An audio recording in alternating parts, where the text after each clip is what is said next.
Bolsonaro e os indícios de maldade. Vai.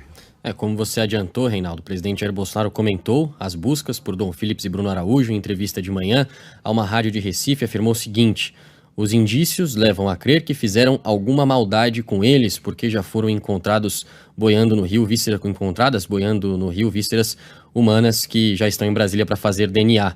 Pelo prazo, pelo tempo, já temos hoje 8 dias, indo para o 9º dia que isso aconteceu.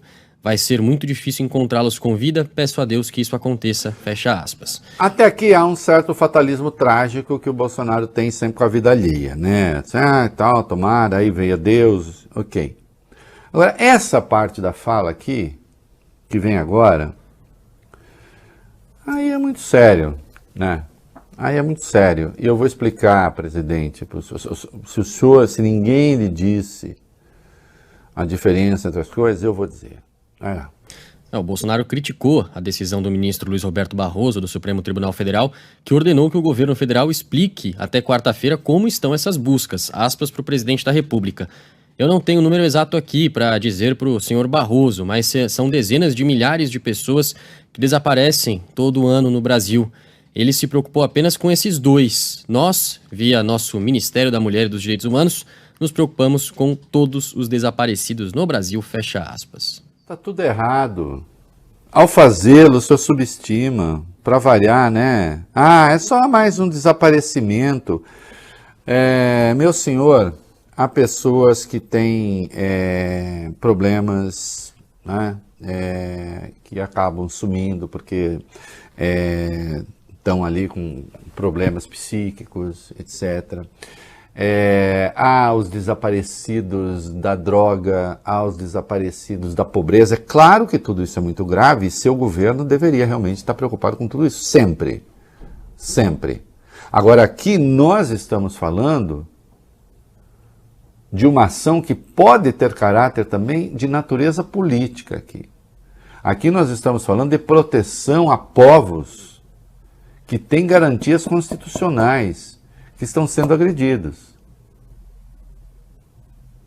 Envolve a questão do meio ambiente, que é central para os interesses brasileiros. O senhor não deve ter lido o último relatório da OCDE, leu?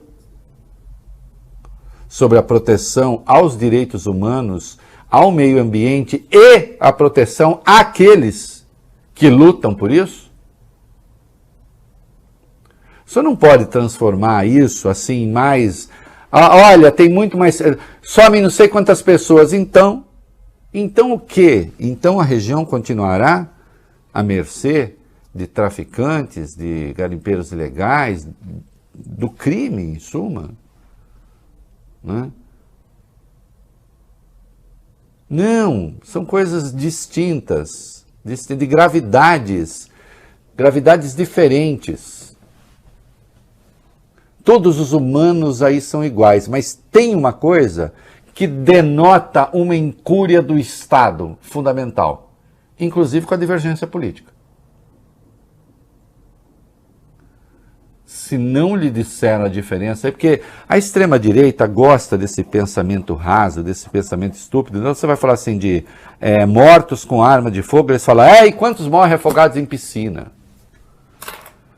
Morte não sei o quê, quantos morrem com carro? Como se fossem coisas da mesma natureza. E de resto, como se não devesse haver também uma política, no caso dos carros, por exemplo, para matar menos, e tem de haver. Tem de haver. Mas são coisas de natureza distintas, que têm pesos políticos diferentes e que marcam a civilização de maneira diferente. Mas eu também não tenho muita esperança de que o senhor atente para a gravidade do que eu estou dizendo. E aqueles que atentam, que façam as escolhas certas. E lá vai o Mourão também falar. O vice-presidente. Mourão. O Mourão, assim, as chances que ele perde de ficar calado, olha, né? Vai. Ele repetiu o discurso de que os desaparecidos assumiram risco ao entrarem sem escolta numa região onde os confrontos são frequentes. Falando com jornalistas, ele disse o seguinte: é um caso de polícia, uma região inóspita, afastada de tudo, na fronteira com o Peru. Do lado do Peru, uma série de ilegalidades acontece e do nosso lado também. As duas pessoas entram numa área que é perigosa sem pedir uma escolta, sem avisar efetivamente as autoridades competentes e passam a correr risco. Lamentavelmente, é isso aí.